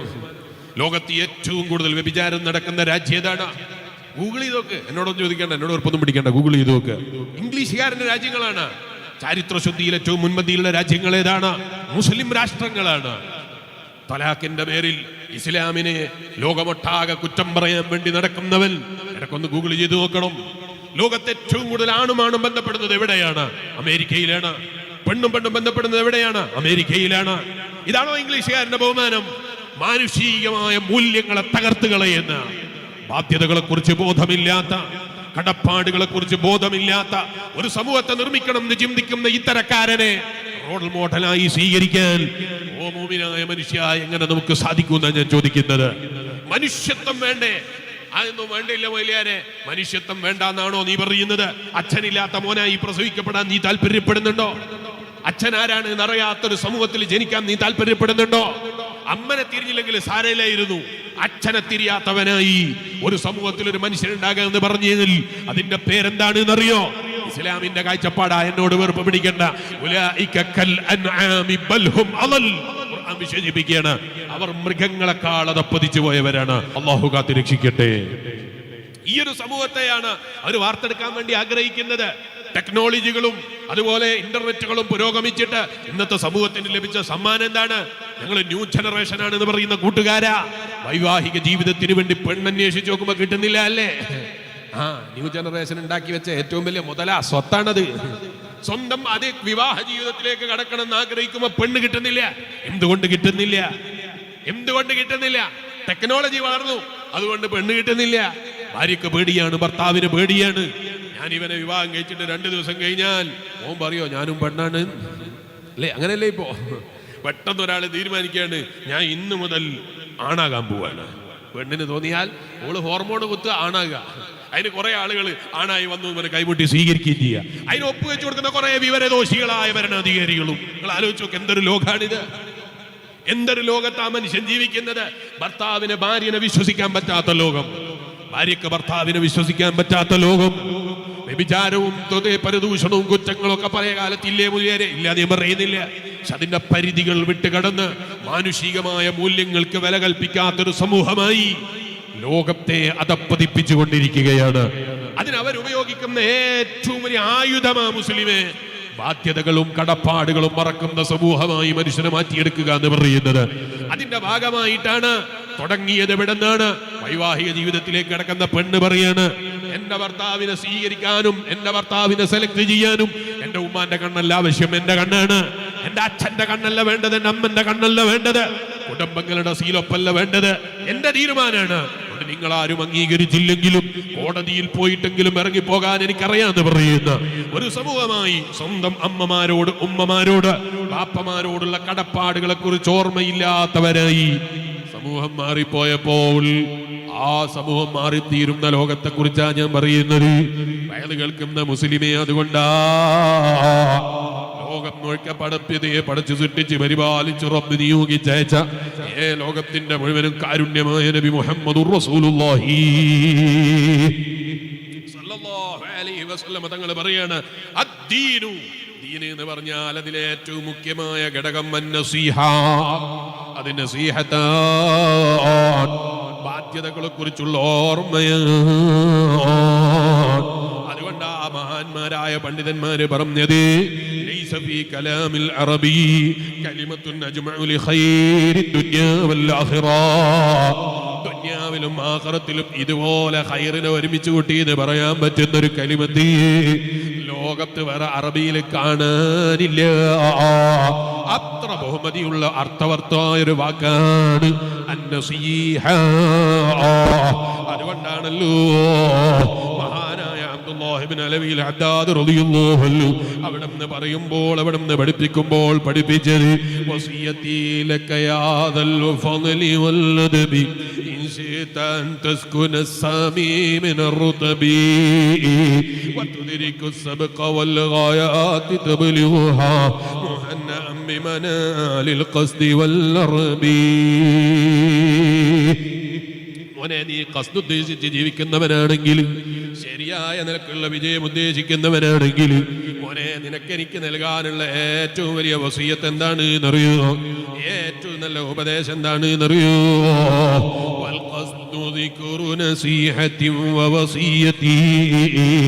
നിനക്കുണ്ടാകേണ്ടത് മറ്റുള്ളവർക്ക് ഗുണകാംക്ഷയുള്ള മനസ്സ്, മറ്റുള്ളവർക്ക് നസീഹത്ത് ഉണ്ടാകുന്ന മനസ്സ്, മറ്റുള്ളവർക്ക് നല്ലത് വരണമെന്ന് ചിന്തിക്കുന്ന മനസ്സ്. ഓ മുഅ്മിനായ മനുഷ്യ, നിനക്ക് സമ്പാദിക്കാൻ കഴിയുന്നുണ്ടോ? അതാണ് ദീൻ കേട്ടോ. അല്ലാഹുവിന്റെ റസൂൽ മുഹമ്മദുർ റസൂലുള്ളാഹി സ്വല്ലല്ലാഹു അലൈഹി വസല്ലം ഭർത്താവിന് ഗുണം കാംക്ഷിക്കുന്ന ഭാര്യയാകണം, ഭാര്യയ്ക്ക് ഗുണം കാംക്ഷിക്കുന്ന ഭർത്താവാകണം. മക്കൾക്ക് ഗുണം കാംക്ഷിക്കുന്ന ബാപ്പയാകളും ബാപ്പാക്ക് ഗുണം പ്രതീക്ഷിക്കുന്ന അതേ മക്കളാകളും അവിടെ മാത്രം ഒതുങ്ങിയാൽ മതിയോ? ബാപ്പ ഉമ്മ മക്കൾ കുടുംബങ്ങളിൽ ഒതുങ്ങിയാൽ മതിയോ? പോരാ. അയൽവാസിക്ക് ഗുണം പ്രതീക്ഷിക്കുന്ന ബാപ്പയാകളും അയൽവാസിക്ക് ഗുണം ചെയ്യുന്നതിന് പ്രോത്സാഹനം നൽകുന്ന ഉമ്മയാകളും അയൽവാസിയെ പരിഗണിക്കുന്ന കുടുംബങ്ങളാകണം. അയൽവാസിക്ക് പരിഗണന നൽകുന്ന കൂട്ടുകാരനാകളും നാട്ടുകാർക്ക് പരിഗണന നൽകുന്നവനാകണം. മറ്റുള്ളവന്റെ പ്രശ്നങ്ങളും സ്വന്തം പ്രശ്നം പോലെ കാണുന്നവനാകണം. മറ്റുള്ളവരെ പ്രയാസങ്ങൾ ഏറ്റെടുക്കുന്നവനാകണം. അതിൽ കൂടിയിട്ടവരെ സഹായിക്കാൻ കഴിയുന്നവനാകണം.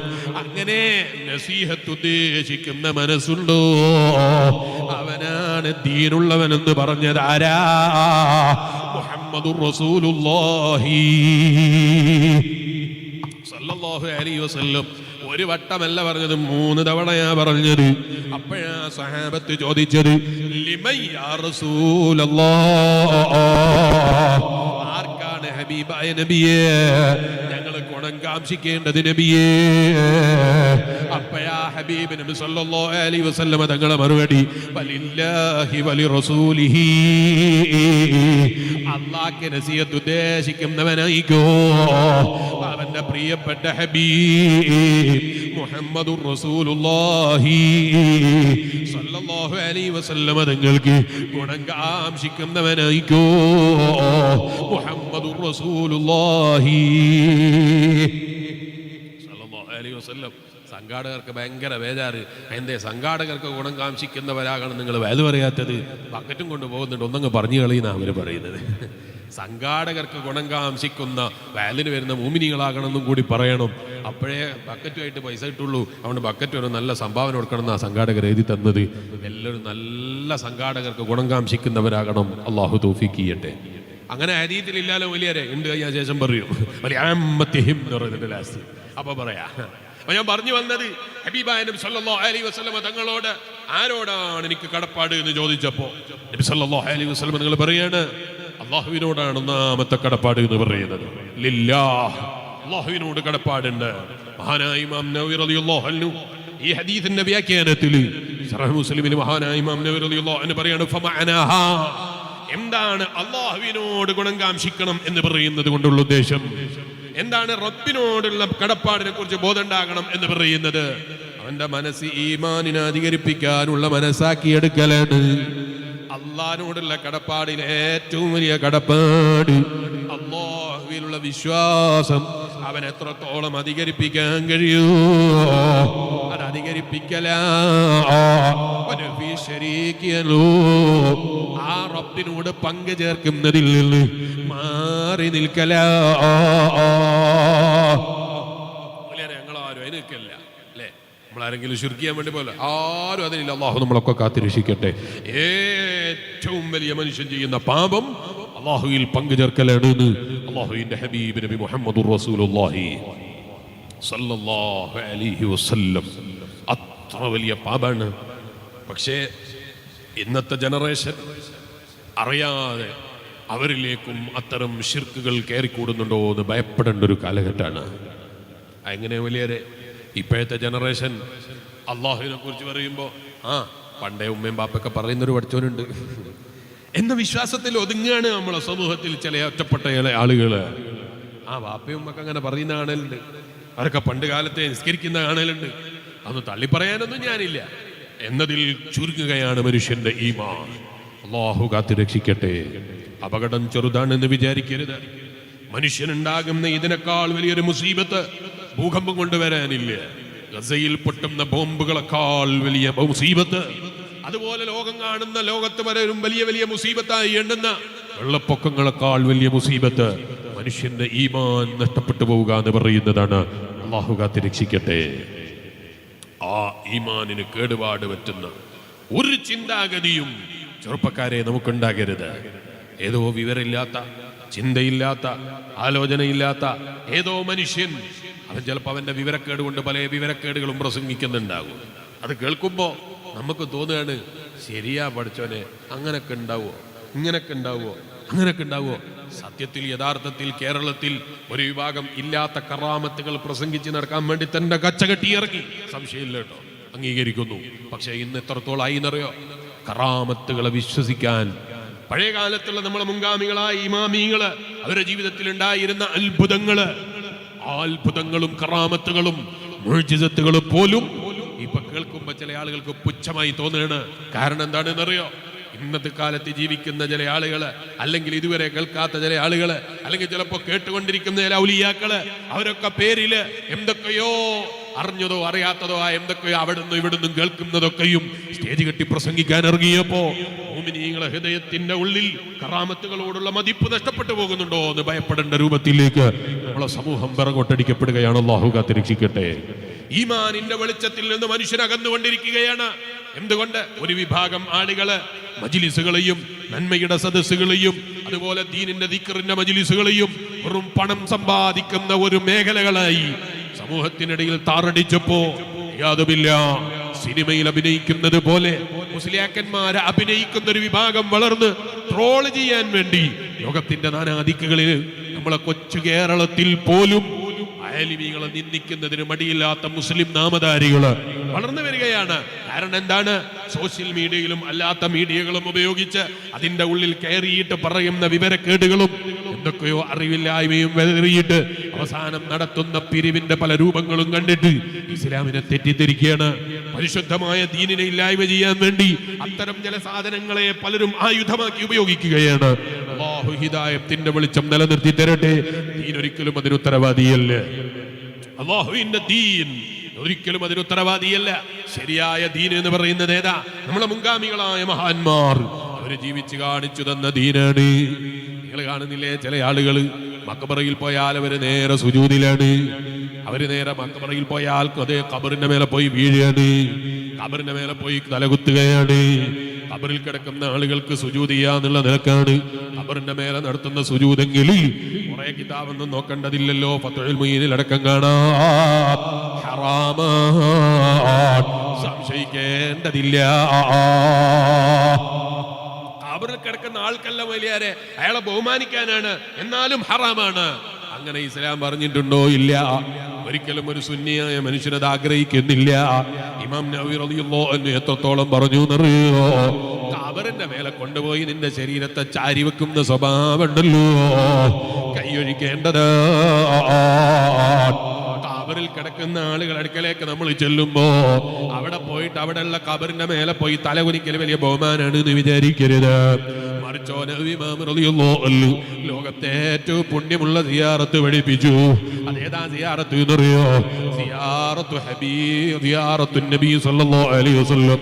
ലോകം മുഴുവൻ പടക്കാൻ കാരണക്കാരനായ അല്ലാഹുവിന്റെ റസൂൽ മുഹമ്മദുർ റസൂലുള്ളാഹി തങ്ങളുടെ സിയാറത്താണ്, മാതൃകാപരമായ സിയാറത്താണ് അവിടെ നിന്ന് പഠിപ്പിച്ചു തന്നത്. എങ്ങനെയാ? ഖബറിനടുക്കൽ പോയി നിന്നിട്ട് വളരെ ബഹുമാനത്തോടെ ഇങ്ങനെ ഖബറിലേക്ക് നോക്കണം. ഖബറിന്റെ ഉള്ളിൽ കിടക്കുന്ന നബി സല്ലല്ലാഹു അലൈഹി വസല്ലം തങ്ങള് ഖിബിലക്ക് തിരിഞ്ഞാണ് കിടക്കുന്നതെങ്കിൽ നമ്മൾ ഖിബിലയിലേക്ക് മുന്നിട്ട് നിന്ന് അവിടുത്തെ തലയുടെ ഭാഗത്ത് നിന്നിട്ട് സലാം പറഞ്ഞാൽ നേരിട്ട് നോക്കുന്നത് പോലെ, മുവാജഹത്തായി നോക്കുന്നത് പോലെ നിന്ന് ഖബറിന്റെ ഉള്ളിലേക്ക് നോക്കിയിട്ട് സലാം പറയണമെന്നാണ് ഇമാം നവവി റളിയല്ലാഹു അൻഹു ഇലാഹിന്റെ ശറഇൽ നമ്മളെ പഠിപ്പിക്കുന്നത്. ഇലാഹിൽ നമ്മളെ പഠിപ്പിക്കുന്നത് കേൾക്കുന്ന വിശ്വാസികളെ ആ ഇമാം നവവി റളിയല്ലാഹു അൻഹു കാണിച്ചു തന്ന മാതൃകയാണ് ഏറ്റവും വലിയ സിയാറത്ത് എന്ന് പറയുന്നത്. അതേ സ്ഥാനത്ത് ഒരു വിഭാഗം ആളുകൾ അറിവില്ലായ്മ കൊണ്ട് ഖബറിന്റെ മേലെ പോയി സുജൂദ് ചെയ്യുന്നുണ്ടാകാം, ഖബറിന്റെ മേലെ പോയി തലകുത്തുന്നുണ്ടാകാം. ഇത് വീഡിയോ എടുത്തിട്ട് മുസ്ലിം നാമധാരികളായ ചില കൂട്ടം ആളുകൾ തന്നെ ഇസ്ലാമിനെ തെറ്റിദ്ധരിപ്പിക്കാൻ ഇത് ഉപയോഗപ്പെടുത്തുകയാണ്. ഒരിക്കലും ഇസ്ലാം അത് പ്രോത്സാഹിപ്പിച്ചിട്ടില്ലെന്നാണ് ഞാൻ പറഞ്ഞത്. ഇരിക്കട്ടെ, ഞാൻ പറഞ്ഞു വന്നത് ലോകത്തെ ഏറ്റവും വലിയ കടപ്പാട് റബ്ബിനോടാണ്.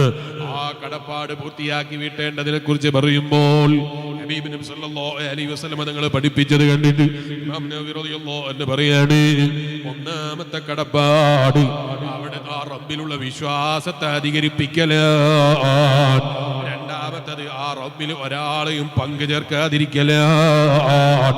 വതർക്കുൽ ഇൽഹാദി ഫീ സിഫാതിഹി വവസ്ഫിഹി ബിസിഫാത്തിൽ കമാലി വൽ ജലാൽ. ലോകത്തിന്റെ മുഴുവനും അധിപനായ റബ്ബുണ്ടല്ലോ, അവന്റെ സിഫത്തുകളിൽ പരിപൂർണമായി വിശ്വസിക്കലാണ് ഒരു ഈമാനുള്ള മുഅ്മിനിന് ഉണ്ടാകേണ്ട.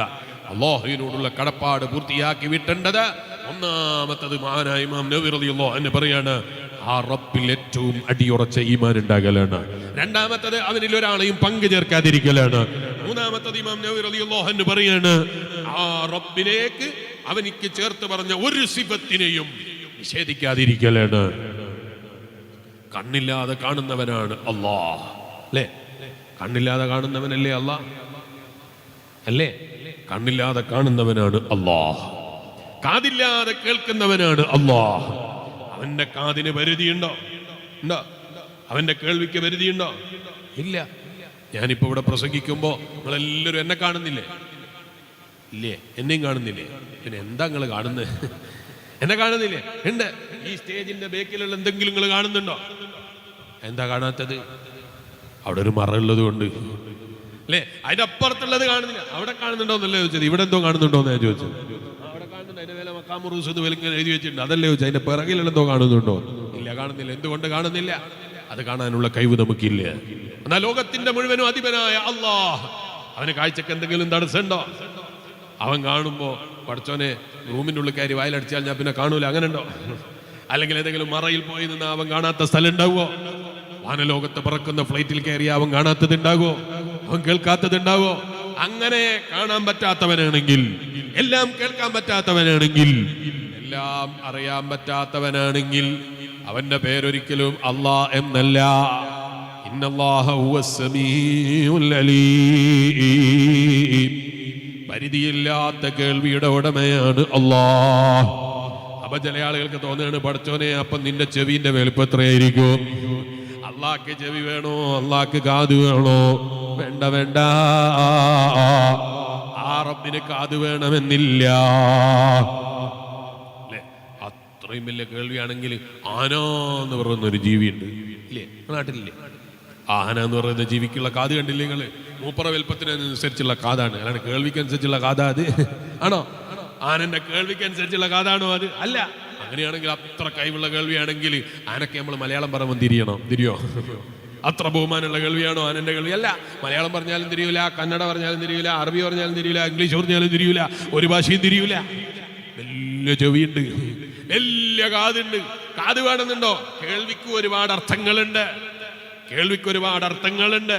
അതുകൊണ്ടാണല്ലോ നബി സല്ലല്ലാഹു അലൈഹി വസല്ലം തങ്ങൾ ഇന്നക ലാ തുസ്മിഉൽ മൗതാ എന്ന് പറഞ്ഞു. മരിച്ചവരെ കേൾപ്പിക്കൂല എന്ന് പറഞ്ഞു. എന്താണ് പറഞ്ഞതിന്റെ അർത്ഥം? മരിച്ചവരെ കേൾക്കൂല എന്നാണോ? അതേ സ്ഥാനത്ത് ഇമാം ബുഖാരി റളിയല്ലാഹു അൻഹു ബുഖാരി റിപ്പോർട്ട് ചെയ്തൊരു ഹദീസ് കാണാം. ഖറഅനി ആലിഹിം, ഖബറിൽ കിടക്കുന്ന ആളുകൾ അതിന്റെ മേലെ നടന്നു പോകുന്ന ചെരുപ്പിന്റെ വാറുകൾ തമ്മിലടിക്കുന്ന ശബ്ദം വരെ ഖബറിന്റെ ഉള്ളിൽ കേൾക്കുമെന്നാണ് ഹബീബ് നബി മുഹമ്മദുർ റസൂലുള്ളാഹി സല്ലല്ലാഹു അലൈഹി വസല്ലം പറയുന്നത്. എത്ര ആളുകൾ ഇപ്പൊ ഇവിടെ നടന്നുകൊണ്ടിരിക്കുന്നുണ്ട്. നിങ്ങൾ ആരെങ്കിലും അല്ല ചെരുപ്പിന്റെ അടിയുടെ ശബ്ദം കേൾക്കുന്നുണ്ടോ? ചെരുപ്പിന്റെ വാറ് തമ്മിൽ തട്ടുന്ന ശബ്ദം കേൾക്കുന്നുണ്ടോ? അപ്പൊ മരിച്ചു കഴിഞ്ഞാൽ ചെവിന്റെ കാതിന്റെ ശബ്ദം, കേൾവിയുടെ ശബ്ദത്തിന് സൗണ്ട് ഇല്ലെങ്കിലും കൂടുതൽ കേൾവി ഉണ്ടാകുന്ന നബി സല്ലല്ലാഹു അലൈഹി വസല്ലം പറയുന്നത്. അപ്പൊ കേൾക്കാൻ കാത് വേണമെന്നില്ല. വലിയാരെ ജീർണിച്ച് മണ്ണായി പോയാലും കേൾക്കുവോ? ആ ശരീരം ജീർണിച്ച് മണ്ണായി പോയാലും കേൾക്കുവോ? അവനെ ഭൗതിക ലോകത്തെ മനുഷ്യന് കാതുണ്ടായാലും കണ്ണുണ്ടായാലും കാണാനുള്ള ഉപാധികൾ അതാണ്. പക്ഷെ കണ്ണുണ്ടായാലും കാണണ്ടാന്ന് റബ്ബ് തീരുമാനിച്ചാലോ കാണാൻ കഴിയോ? കണ്ണുണ്ടായാൽ കാണണ്ടെന്നുള്ള തീരുമാനിച്ചാൽ കാണാൻ കഴിയോ? ഇല്ല. കാതിൽ ഉണ്ടായാൽ കേൾക്കണ്ടെന്ന് റബ്ബ് തീരുമാനിച്ചാൽ കേൾക്കാൻ കഴിയോ? ഇല്ല. എന്നാൽ ലോകത്തിന്റെ മുഴുവനും അധിപനായ അല്ലാഹ്, അവന് കേൾവിക്ക് പരിധിയില്ല, കാഴ്ചക്ക് പരിധിയില്ല, അറിവിന് പരിധിയില്ല. അപ്പൊ ചിലയാൾക്ക് തോന്നുകയാണ്, അപ്പൊ എത്ര GB ആയിരിക്കും മൂല്യരെ പഠിച്ചോണ്ടത്? അല്ലാഹുവല്ലേ നിന്റെ ഈ ജീവിയും എല്ലാ MBയും എല്ലാ ജീവിയും പഠിച്ചവൻ അവനാണ്. അത് നമ്മളെ ബോധ്യപ്പെടുത്താൻ അല്ലാഹ് കാണിച്ചു തന്നതാണ്. ചില ആളുകൾക്ക് പണ്ട് കാലത്തൊരു സംശയം ഉണ്ടായിരുന്നു. റഖീബ് അതീദ് അലൈഹിസ്സലാം എന്ന് പറഞ്ഞിട്ട് രണ്ട് മലക്കുകളില്ലേ? റഖീബ് അതീദ് അലൈഹിസ്സലാം. ഉറക്ക പേര് ചൊല്ലിക്കോളി, ഓല എഴുതി വെക്കുന്ന മര്യാദ എഴുതണ്ടേ.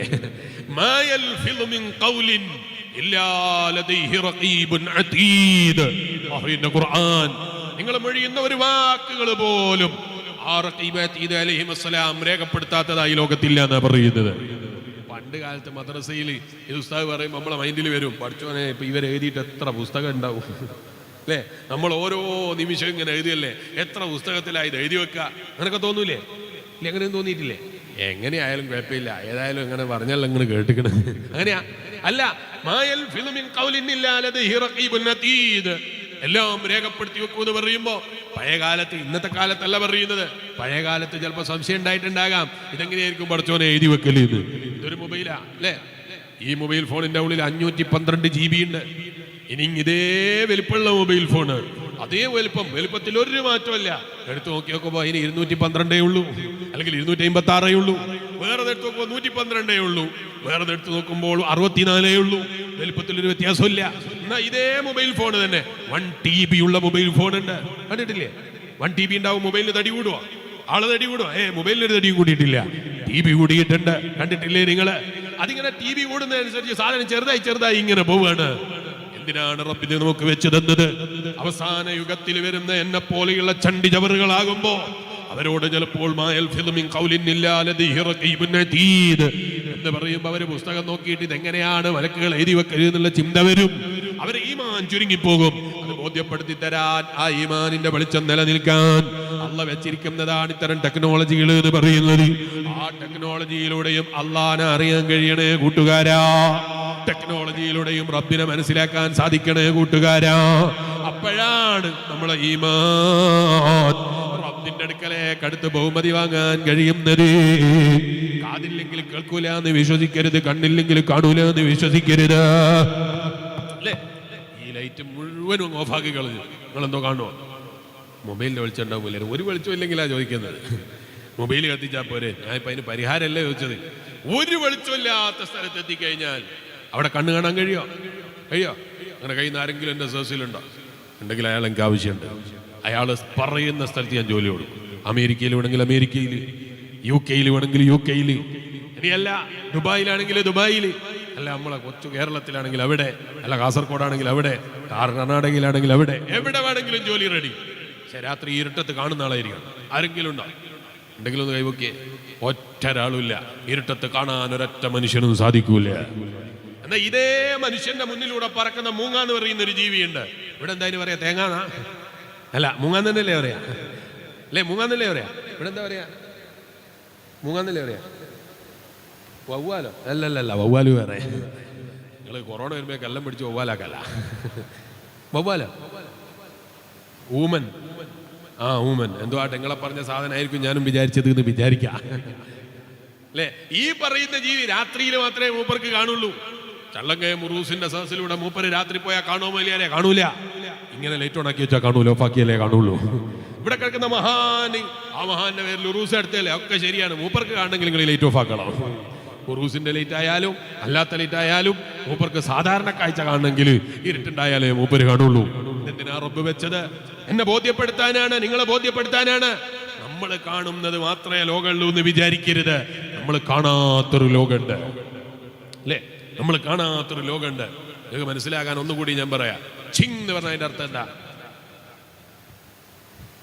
അതേതാ ഭാഷ മുതലേ? അറബിയിലും കേട്ടിട്ടില്ല, ഇംഗ്ലീഷിലും കേട്ടിട്ടില്ല, മലയാളത്തിലും കേട്ടിട്ടില്ല. ചിങ് എന്ന് പറഞ്ഞ അതിന്റെ അർത്ഥം എന്താണ്? ആർക്കും അറിയില്ല. അല്ലെ? ഒരാൾക്കും അറിയില്ലല്ലോ. ആരെങ്കിലും അറിയുന്നവരുണ്ടോ? എത്ര ആളുണ്ട് ചൈനയിൽ പോകുന്ന കാസർകോട്ടുകാർ? ഞങ്ങൾ ചൈനയിൽ പോയപ്പോൾ എത്ര കാസർകോട്ടുകാർ അവിടെ വെച്ച് പരിചയപ്പെട്ടു എന്ന് പറയാം. ഒരുപാട് കാസർകോട്ടുകാർ അവിടെ വെച്ച് പരിചയപ്പെട്ടു. അള്ളാഹു അവർക്കൊക്കെയും അഭിവൃദ്ധി ഏറ്റി കൊടുക്കട്ടെ. നിങ്ങളെ മക്കളാരും ഇല്ലാത്തതുകൊണ്ട് ആമീൻ പറയാൻ ഒരു പേടി. അള്ളാഹു അവർക്ക് അഭിവൃദ്ധി ഏറ്റി കൊടുക്കട്ടെ. ആ കടപ്പാട് നമുക്ക് ഉണ്ട് എന്നല്ലേ നമ്മൾ നേരത്തെ പറഞ്ഞത്? അല്ലേ? ചൈനയിൽ പോയാൽ അവർ പറയുന്നത് അതാണോ എന്ന് എനിക്കറിയില്ല കേട്ടോ. അവർ ചിങ് ചാങ് ചുങ് എന്നെല്ലാം പറയുന്നുണ്ടാവും. പറയുന്നത് കേട്ടാൽ എനിക്കെന്തോ മനസ്സിലാവും? എനിക്കൊന്നും മനസ്സിലാവില്ല. ചൈനക്കാരത് കേട്ടിട്ട് അതിന് മറുപടിയും പറയാണ്. അപ്പൊ എനിക്ക് മനസ്സിലായി, ഞാൻ മനസ്സിലാക്കിയതൊന്നുമല്ല ലോകം എന്ന് പറയുന്നത്. അപ്പൊ പിന്നെ എനിക്ക് മനസ്സിലാകാൻ എന്തെങ്കിലും വേണം. എനിക്കൊരു സാധനത്തെ കുറിച്ച് മനസ്സിലാകണമെങ്കിൽ അതിനെക്കുറിച്ച് മുൻധാരണ ഉണ്ടാകണം. അപ്പോഴേ എനിക്കത് മനസ്സിലാകുള്ളൂ. അല്ലേ? അങ്ങനല്ലേ? ഒന്നുകൂടി മനസ്സിലാക്കാൻ വളരെ പെട്ടെന്ന് തിന്നുന്ന സാധനം ഉദാഹരണം പറഞ്ഞാൽ അപ്പം മനസ്സിലാവും. അള്ളാഹു വലിയ ഇപ്പൊ പറയല്ല, നമ്മളെ ചോറൊന്നും വന്നില്ല, ചോറ് വന്നിട്ട് വേണേ പറഞ്ഞു. തിന്നുന്ന സാധനം വേഗം മനസ്സിലാവും. ബത്തക്ക എന്ന് പറഞ്ഞൊരു സാധനം ഇല്ലേ? ഇല്ലേ? ഇവിടെ എന്തായാലും പറയാ ബത്തച്ചാന്ന് പറയാ. ഞങ്ങളാട്ടിൽ ഇക്കാക്കാന്നാ വിളിക്കുക. അതുപോലെ നിങ്ങൾ ഇച്ചാന്നല്ലേ വിളിക്കുക. അതുപോലെ ബത്തച്ചാന്ന് പറയാ? ഇല്ലല്ലോ, ബത്തക്കാന്ന് തന്നെയല്ലേ പറയാ? അല്ലേ? ബത്തക്കാന്ന് തന്നെയല്ലേ പറയാ? ബത്തക്കാന്ന് പറഞ്ഞ സാധനം ഇല്ലേ? ഞാൻ ബത്തക്കാന്ന് പറയുമ്പോൾ നിങ്ങളൊക്കെ മനസ്സിലൊരു ബത്തക്ക വന്നില്ലേ? ഏത് ബത്തക്കയാ വന്നത്? ഏത് ബത്തക്കയാ? ആദ്യം വന്ന ബത്തക്ക പണ്ട് കാലം മുതലേ പരിചയമുള്ള ഒരു ബത്തക്ക ഉണ്ട്. ലൈറ്റ് കളറായിട്ട് ഇടയിൽ വെള്ള കളറിൽ ഇങ്ങനെ പോയിട്ട് ലൈനുള്ള ഒരു ബത്തക്ക. അല്ലേ? അതല്ലേ ഓർമ്മ വന്നത്? ഇപ്പൊ പറഞ്ഞപ്പോ ഒരു വത്തക്കയും കൂടി പറഞ്ഞു, ഒരു മഞ്ഞ വത്തക്ക വന്നിട്ടുണ്ട് അല്ലേ. പിന്നെ ചെറിയൊരു പച്ച വത്തക്ക ഉണ്ട്, അതൊക്കെ ഇപ്പൊ അടുത്ത കാലത്ത് വന്നതാ അല്ലേ. പഴയ കാലത്ത് നമ്മൾ ഒപ്പാപ്പാരൊക്കെ വത്തക്ക പണ്ട് കാലത്തുണ്ട്. നിങ്ങൾ മഞ്ഞ വത്തക്ക ഇല്ല, കണ്ടില്ല? നിങ്ങൾ കണ്ടില്ലല്ലോ, ഞാനും കണ്ടില്ല. ഞങ്ങളെ കാലത്തൊന്നും ഇല്ലായിരുന്നു, എന്നാലും ഞാൻ കണ്ടില്ല. നിങ്ങളെ കുട്ടിക്കാലത്തൊന്നും ഞാൻ ഉണ്ടാവില്ല എന്നങ്ങ് ഉറപ്പാ. അന്നും കണ്ടില്ലല്ലോ. ഇല്ല, ഓരും കണ്ടില്ല. ആ മാത്രല്ല, എത്ര പ്രായമുള്ള ആളുകൾ നിങ്ങളാരും കണ്ടോ? പഴയ കാലത്ത് ഇന്ന് കാണുന്ന മഞ്ഞ വത്തക്കങ്ങൾ ആരും കണ്ടോന്ന് ഞാൻ ചോദിച്ചത്. ഇല്ല. ഉള്ളവർ പറഞ്ഞ അന്ന് കാലത്ത് അന്നത്തെ കാലത്ത് തന്നെ പോലെ ഇല്ലാത്തവർ പറയണ്ട. നിങ്ങൾ കണ്ടോ? ഇല്ല. അതേ സ്ഥാനത്ത് അന്ന് 1990 ഞാനൊക്കെ ജനിക്കുന്നതിന് മുമ്പ് ഇവിടെ വന്നിട്ട് പേരോട് ഉസ്താദ് വാല് പറയാണ്, ബത്തക്ക, ആ ബത്തക്കക്ക് വലിയ ബഹുമാനാണ് എന്ന് പറഞ്ഞു. അപ്പൊ നിങ്ങളെ മനസ്സിൽ ഏത് ബത്തക്കയാ വരിക? മഞ്ഞ വത്തക്ക വരൂലേ? വരുവോ? മഞ്ഞ വത്തക്ക ഉസ്താദ് പ്രസംഗിക്കണം. മഞ്ഞ വത്തക്കയുണ്ട് ജനങ്ങളെ.